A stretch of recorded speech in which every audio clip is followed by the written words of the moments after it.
Hello, I'm Marsh Lefler, and this is Patrick Blank.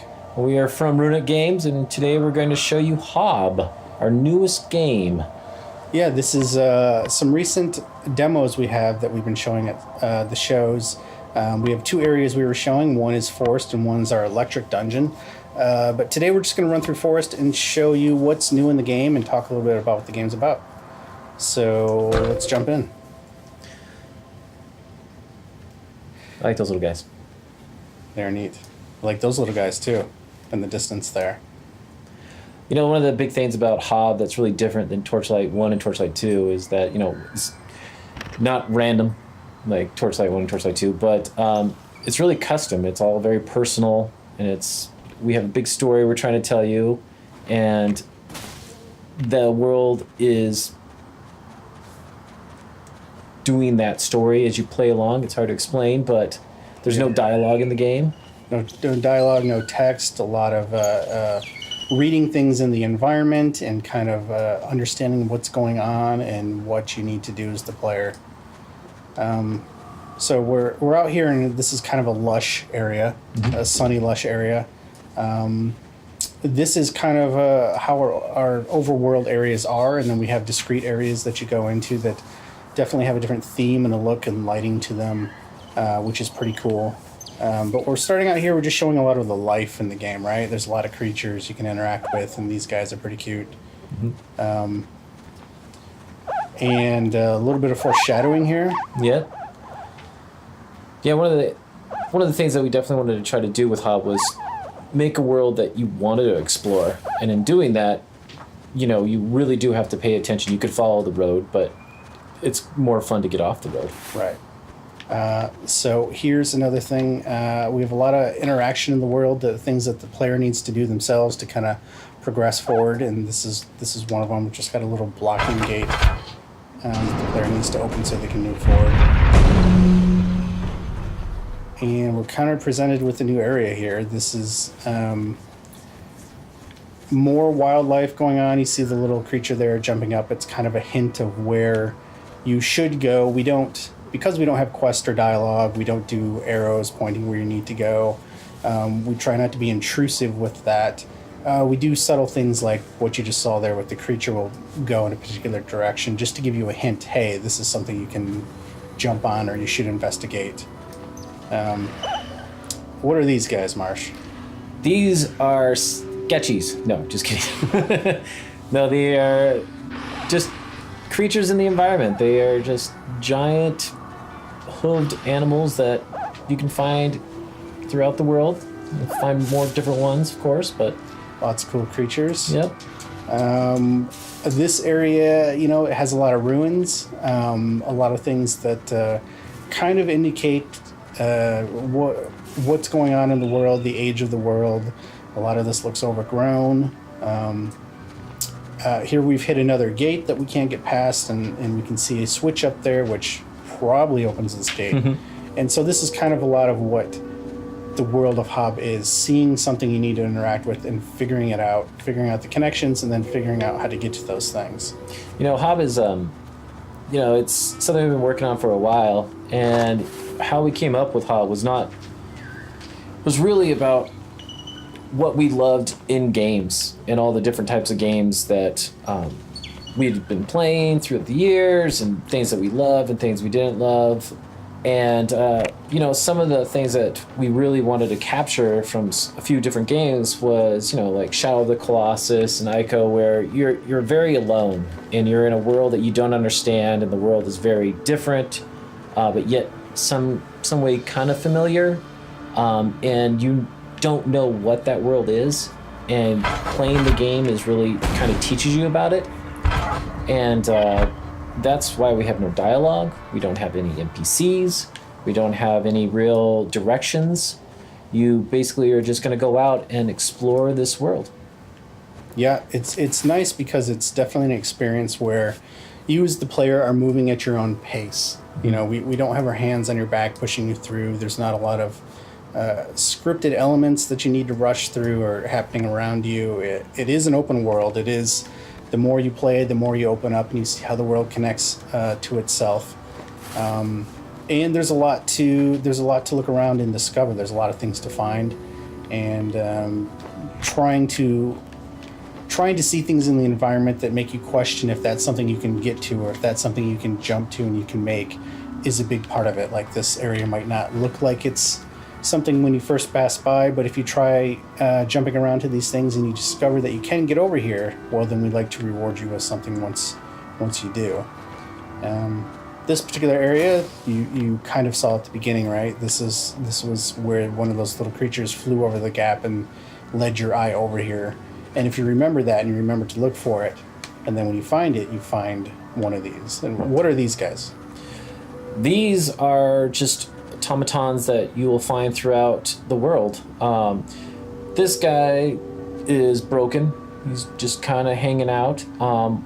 And you basically break him open and you get energy. And using the energy, as you do attacks, you might want to show them some attacks here.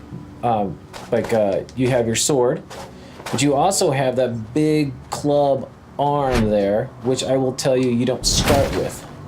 And as you use the arm, you actually will use up energy. So the glove does take energy. Yeah, so that's one of the character improvements you can find in the world is the more energy you get, the more attacks you can do, the more difficult creatures you can fight, or groups of creatures. And we do that also, which we'll be showing later, with health as well. Yep. We should also tell people you don't start with that glove. Right. You do not start with the glove or the sword. Something happens early on in the story that the player acquires the glove that we're not going to spoil right now. But it is one of the main tools of the game. It is used for navigational purposes once you start getting new abilities that are tied to the glove, and it is also used for combat, which we will show as well.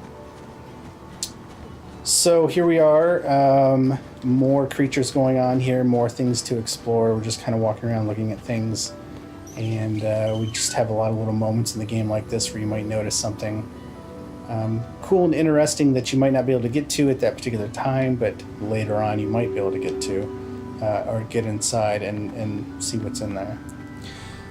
So, at this point, it's a pretty standard, you're running around collecting things, it's a neat environment.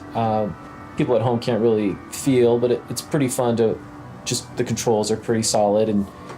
But the thing that I feel that makes Hob really unique is about the thing you're about to show them here. Well, can I interject first? Okay. Let's talk about the grass really quick.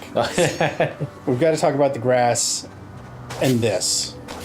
You can cut the grass, and it feels amazing. And everybody just wants to do this. It's almost very zen in a way. And we have a little bit of health pickups popping out of the grass, so there's always something there. But this is really neat when you get into a combat with other creatures and you see them trying to attack you and cutting grass, or creatures moving through it, the wind moving through the grass. It's just another part of the world that feels alive. But all right, let's get to the big ticket item, Marsh. So, what happened before we got to this? Well, you would be adventuring, you would find certain ruins, you would find certain devices, and sometimes you would find keys in them. And as you play through the world, you don't really, again, you don't have any story, you don't have any real knowledge, but you have to kind of piece everything together, and we have symbols. And you found what I will call a key, a world key, that has that symbol on it, and you're going to magically take it out of nowhere, but you're going to socket it in here. And there are several of these in the game that you'll find in the world. And this is a big part of Hob, what we're doing here. You can see that's looks pretty empty out there.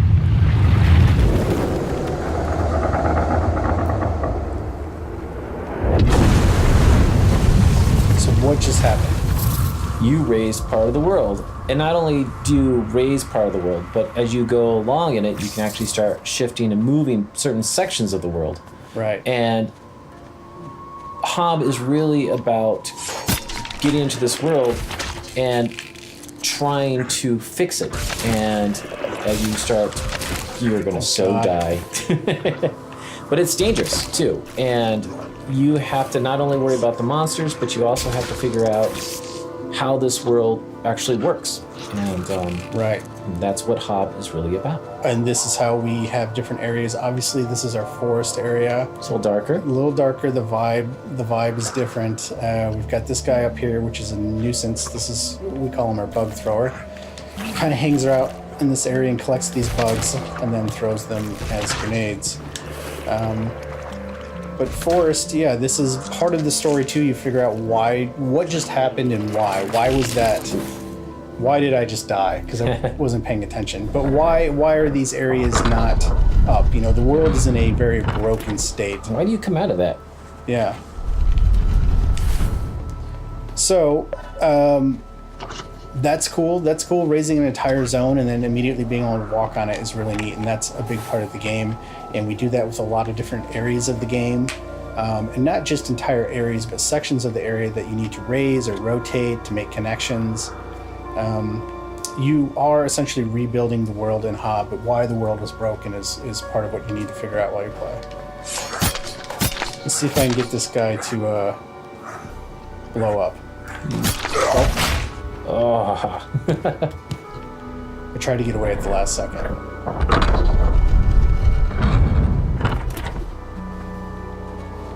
So these are also our save stations, and as you can see, once you save with one of these, when you die, you will then respawn out of it. So if you see those, it's good to grab them. Otherwise, you could be trekking from a previous one pretty far away. And I know you mentioned it earlier, but we should tell people again, this is an open world game. Yep. It's a little bit different in the fact that you do actually build it up and manipulate it and change it. Yep. So this area is different because of all these big trees, and you can navigate through them, and there's lots of them in the world, and you got to figure out how to get to different ones that lead to different sections that you couldn't get to otherwise. And here, this is something we do a lot when we want to showcase an area. We don't take the control away on a lot of these. I'm still free to move around, but we like to highlight points of interest of things that are upcoming that we want to foreshadow. So you get a glimpse of them ahead of time, so that when you get to them, you kind of make the connection of how far you've come or where they are in relation to other ones.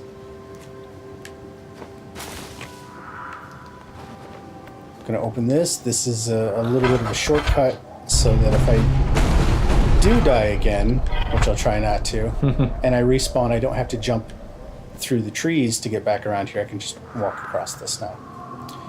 And here's a little guy. What's this guy down here? This little guy jumping in the corner. he was on our load screen. Yeah. So he's trying to get our attention.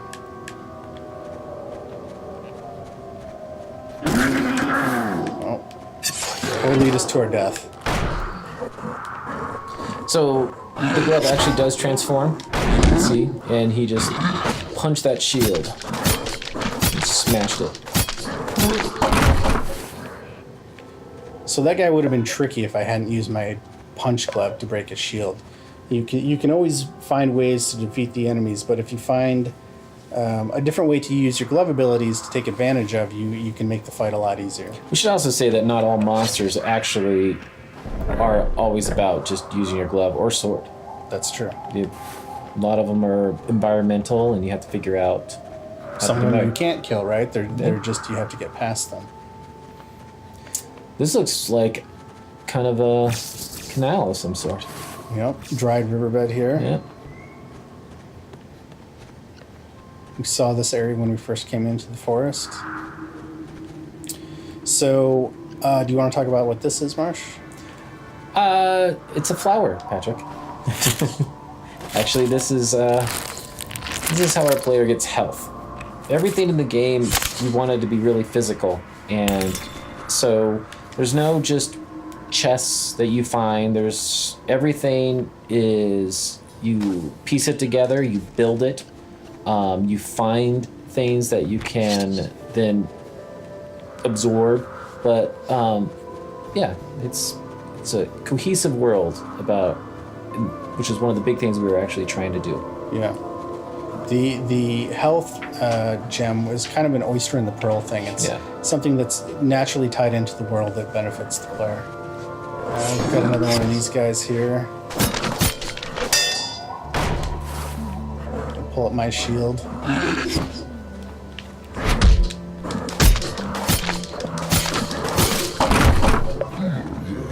Little secret there. Looks like that's another dead construct that we'll be able to get to later. So yeah, this dried lake bed, or riverbed rather, kind of acts like the highway through the forest a little bit. Something we're not going to show today, but is very cool, is later on, you have the opportunity to actually restore flowing water to this river and ride it and get to different areas. It's very neat. And that's another big part of the game, and rebuilding the world is bringing back some of the elements that are currently absent. Some more of these little guys.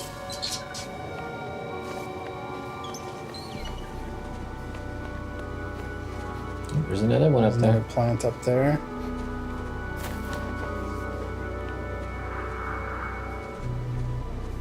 Some old looking ruins. You can see the little guy up top there.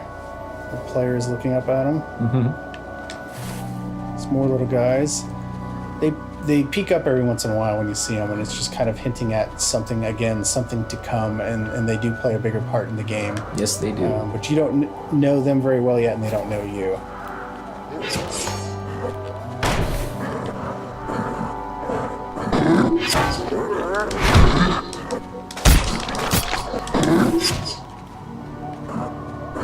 Get this guy out here.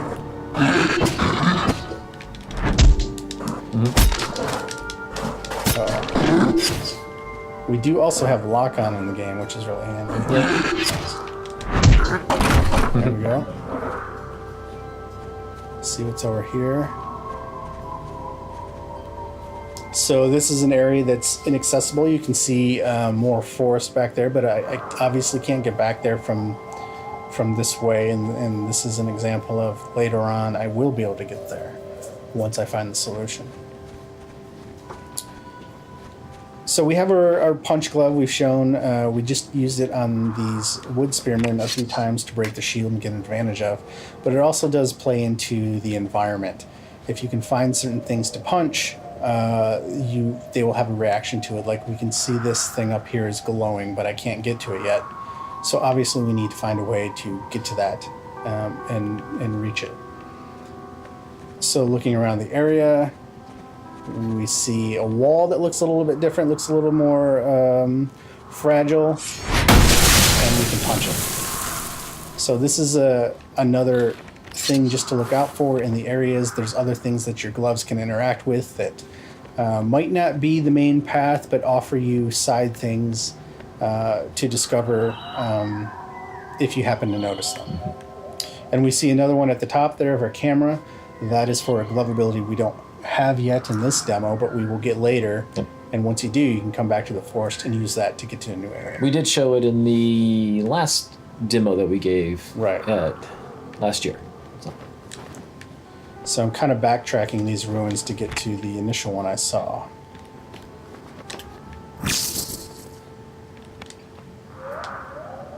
Pull this. And now this is reachable. So we're going to go ahead and give this a punch.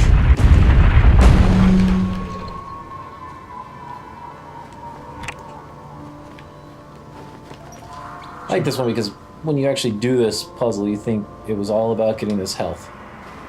Yeah. Yeah, it's like, oh, I'm done. And you can jump down and move on and never finish the other part. But we're going to show you the other part. I also like the cliff over here on the side. Kind of looks like something to go there too. Yep. Hinting at other things. Anything you see in here, you can that looks of that you can get to and climb. You can. Not in this demo though. Not in the demo. So this isn't so obvious, but again, it's one of those things. If you happen to scratch your head and wonder what happens if I get over there and you take a chance, you can see that something actually does happen.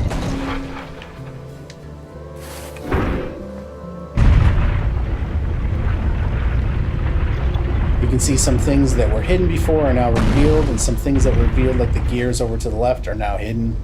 The world kind of resets itself in a different state, and we have gained access to a little room down here.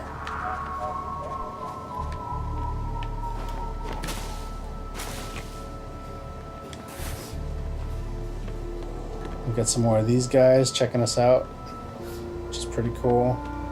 And over here we can see another dead construct. So again, later on as the game goes, a lot of this becomes more important, more energy. You can see we're adding new ticks up there, more health, because as you go, the enemies are going to get more difficult, and you're going to get more glove abilities. And these items just help facilitate you being able to use those more in combat.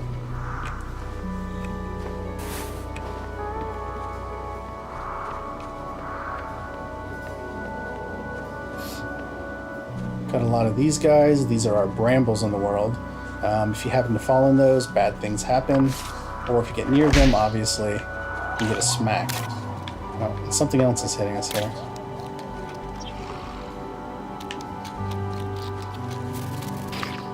So here it looks like we have a bug thrower that was trying to collect some bugs and ran into some bugs who didn't appreciate it. Mm-hmm. And no matter how many of these we kill, you can see they keep coming out of the nest.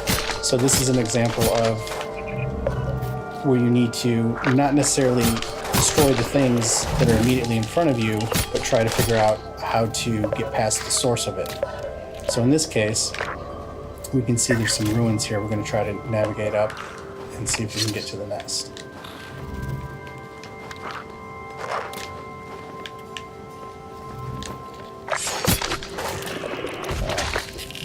So we've been taught at this point by hitting blue bugs explode. So what happens if we hit this one?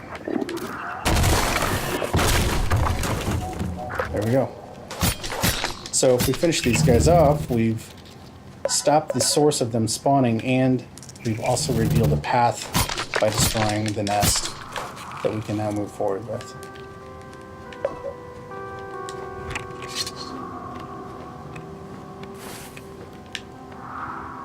There's another guy over there we can't quite get to yet.